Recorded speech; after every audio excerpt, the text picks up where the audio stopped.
Hello বন্ধুরা, welcome back to my channel. আশা করি তোমরা সকলেই খুবই ভালো আছো। হ্যাঁ, আমিও খুব ভালো আছি।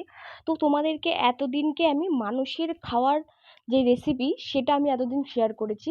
আজকে শেয়ার করব মাছ যে খায়, মানে মাছের যে চার, মানে মাছের খাওয়ারের রেসিপি আমি আজকে তোমাদেরকে শেয়ার করবো। তো তোমরা দেখো, এই গামলার মধ্যে এই যে সাদা সাদা যেটা দেখতে পাচ্ছ, এটা হচ্ছে পাউরুটি। পাউরুটিটা একটা কাপড়ের মধ্যে দেখলাম ভেজা অবস্থায় না রেখে দিয়েছিল অনেকদিন। এটাকে দিয়ে কতক্ষণ ধরে দেখলাম তেল দিয়ে ফাটিয়েই যাচ্ছে নারকেল তেল দিয়ে।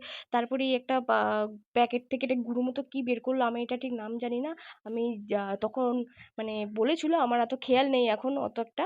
তো এটা দিয়ে ফাটিয়ে অনেকক্ষণ ধরে দেখলাম মাখছে। তো তারপর এদিকে ভালো মতো মাখা হয়ে গেল। মাখা হয়ে যাওয়ার পর আমাকে বলল যে মেন জিনিস তো আছে ছাদে, এটা তো সবই দেখছিস, তো মেন জিনিস ছাদে আছে, চ। তো ছাদে গিয়ে দেখলাম, আপাতত সেরকম তো কিছু চোখে পড়লো না। তো গিয়ে দেখলাম এই দুটো ড্রামের দিকে গেল। তো ড্রামটা খুলতেই দেখলাম, ও বাবা, কি গন্ধ, কি গন্ধ ভগবান! এখান থেকে স্টার্টিং হয়েছে গন্ধ, ঠিক আছে। আর এই যে একটা কি প্যাকেট মতো বের করলো দেখতে পাচ্ছ, এটার মধ্যে নাকি খাসির মাংসের ঝোল, সেই কবেকার কোন পচা ঝোল। তো এদিকে কৌটো, মানে কৌটো বলছে একটু ড্রামগুলো। তো আমাকে বলছে যে এই ড্রামগুলো জানিস এরকম 15-20 হাজার টাকার মতো মাল আছে ভেতরে। আমি তো শুনে অবাক, মানে মাছের খাবার তৈরি করতে এত খরচা, মানে সত্যি। আর এই যে মানে আমাকে বলছে বলছে তুই যে ভিডিও করছিস আমার বাড়িতে আবার ডাকাত পড়বে না তো এই এই তোর ড্রাম চুরি করার জন্য। তো এদিকে যে সাদা কৌটোটা দেখতে পাচ্ছ, এটা খুলেছে। এটাতে মানে কি বলবো, কি লেভেলের যে গন্ধ সেটা বলার বাইরে।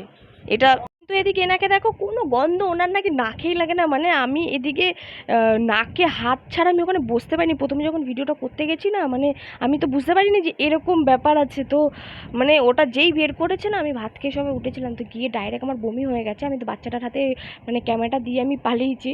তো মানে তারপর এদিকে হচ্ছে এই ভুট্টার ছাতু, তারপরে যে নারকেল তেল, মানে এগুলো দিয়ে এটাকে মিক্স করছিল। তো মানে যারা এই সামনে ছিল তারাই হয়তো জানে যেটা কীরকম লেভেলের গন্ধ। ওখানে বাচ্চাটা তো বলছে আমার তো ঠান্ডা লেগেছে, আমার নাক বন্ধ, আমি গন্ধ পাচ্ছি না। তো আমি অনেক কষ্ট ওখানে বসেছিলাম। তো তোমাদের এরকম মানে কাদের কাদের এরকম হবিস আছে আমাকে একটু জানিও প্লিজ কমেন্টে। মানে পাগল দেখেছি, সত্যি কথা বলছি, এরকম পাগল আমি দেখিনি। এরা এত টাকা খরচা করে নাকি মাছ ধরে।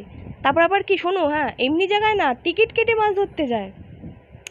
তো তোমরা কারা কারা কোথার থেকে দেখছো আমাকে কমেন্টে জানিও। আর কাদের এরকম পাগলামি আছে, মানে তারাও জানিও আমাকে, যে কারা মাছ ধরতে এরকম ভালোবাসো।